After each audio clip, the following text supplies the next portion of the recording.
तरी आपलं मत असं आहे की आता अभिजित दिपकेनी रिपब्लिकन पक्षात आलं पाहिजे.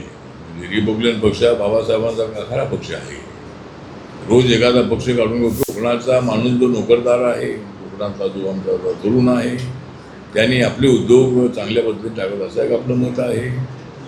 त्यानंतर आता एक तर काँग्रेस जनता पार्टी जी आहे आपल्या अभिजित दिपकेनी गेलेली, तर माननीय चंद्रकांत जे सुप्रीम कोर्टाचे चीफ जस्टिस आहे, त्यांनी सांगितलं की माझ्या वक्तव्याचा विपर्यास करण्यात आला.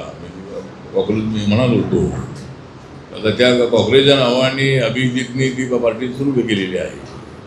आता पहिल्या लढ्याला त्याला यश मिळालेलं आहे. म्हणजे धर्मेंद्र प्रधान यांचा राजीनामा घ्या किंवा दिलाच पाहिजे ही भूमिका त्यांची होती आणि नरेंद्र मोदी यांच्या सरकारने त्यांच्या मागण्या मान्य केलेल्या आहे. आणि आता पुढे काय करायचं, पण अभिजित दिपके हा अरविंद केजरीवाल यांच्या टीममधला तो स्टुडंट आहे. स्टुडंट आहे म्हणजे त्यांच्या टीममध्ये तो अनेक दिवस राहिलेला आहे.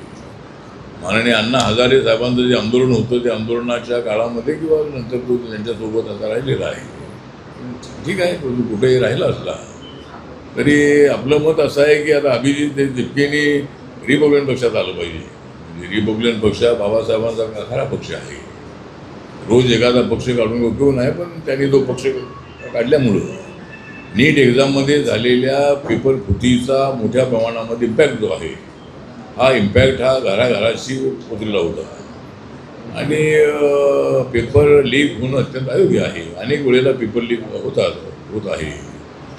तर म्हणून आता सरकारने कायदाही केलेला आहे की 10 वर्षाची शिक्षा जो यामध्ये सापडेल त्याला 10 वर्षाची शिक्षा, त्याला दंड आहे.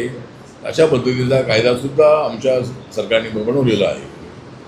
आणि अशी पेपरफुटी लीक होऊ नये यासाठी नक्की सरकारच्या वतीनं प्रयत्न होतील.